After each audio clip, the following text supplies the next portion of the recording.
Welcome back to the channel. Starting this leg day off with, the drill, the pendulum squat. Now, the only thing I've noticed is when I've been doing the pendulum squat week after week, I've been progressing really well, which is good, but I don't know if that progression is from my eccentrics getting slightly faster or me actually getting stronger on the movement, because I feel like my progression on it has been quite fast. And looking at some of my other clips of the pendulum squat, I think I'm speeding up my eccentric a little bit and not pausing at the bottom as much. Towards the end of the set, I start pausing a lot more, but towards the beginning, I think the pauses are a little short. So next workout, I'm probably going to strip the weight back and try and, go back to that old technique and see how strong I've really gotten.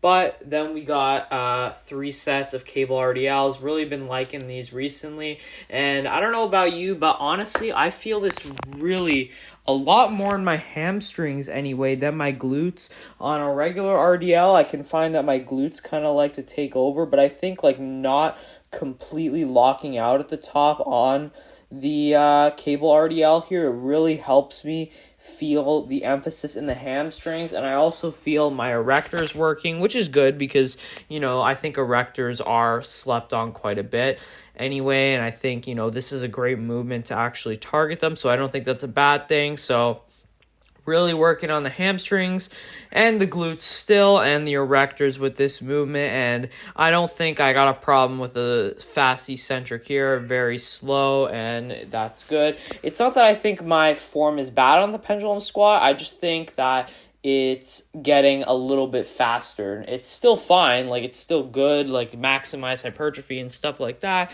but I want to see, maybe I have been, not going as slow as normal. But then we got leg extensions.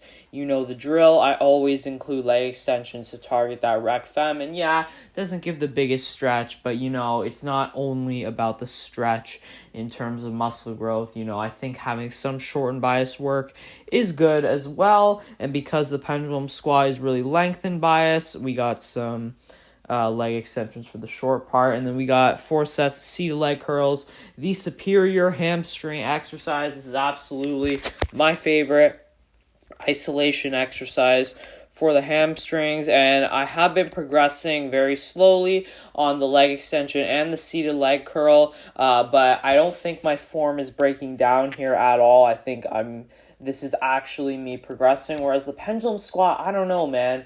I can't tell if I'm actually getting stronger on it or I'm just using a faster eccentric. It's still an eccentric that's good, it's controlled. It's just, I feel like it could be a little bit slower. So again, next workout, going to try and slow that down even more and see if anything changes there.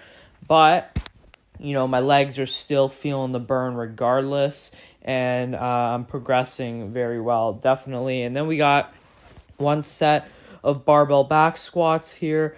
I like to just include 1 set of barbell back squats just as a free weight squat variation. And on this set, I actually don't use my weightlifting shoes, so my heel is not as elevated, so it's going to hit the glutes a little bit more as well. And I take a bit of a wider stance. And you can see my dad there. I asked him to give me a spot just in case. And again, I'm pre-fatigued from the leg extensions and the pendulum squats on this. So only using 155 pounds, but still getting a fantastic stimulus. And then I go for 2 force reps here with my dad just to really burn it out. And he's slowly helping me up.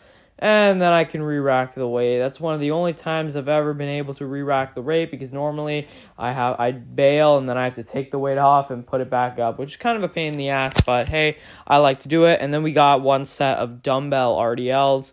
Man, look at that cake, bro. Holy shit. If that's not cake, I don't know what is. So just again, a burnout kind of finisher for the hamstrings. Only 1 set, kind of free weight instead of the cable RDL I was doing prior. And yeah, I think the dumbbell RDL is great. I used to do it quite a bit more, but haven't been doing it as much recently, but maybe I'll run another stint of that after the cable RDLs.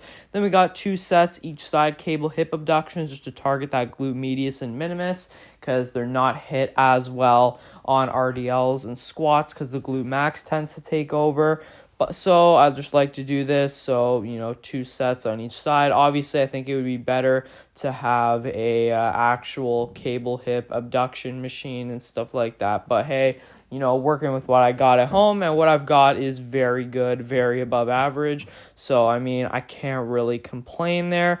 And after we do that, we're doing something that I actually haven't been doing a lot of, but I think, this is very important and it is very neglected. We're going to be doing some adductors, so 2 sets of cable hip adduction, so really targeting the adductors. This is going to fill in that thigh gap. I know my dad anyway, he doesn't like when there is no thigh gap, but me personally, I think that brings the legs together. I think it looks sick. So we just got 2 sets there to really work the adductors, because I've been taking a bit of a closer stance on my squats recently, so that's gonna engage the quads more than the adductors. So I just want to make sure they're still getting adequate volume. But that's pretty much the workout, guys. So let me know if you are enjoying these videos. Just wrote a math test today. I think I got like 100, so really happy with that. But that's all I got for you guys in this one, and thank you so much for watching. Peace.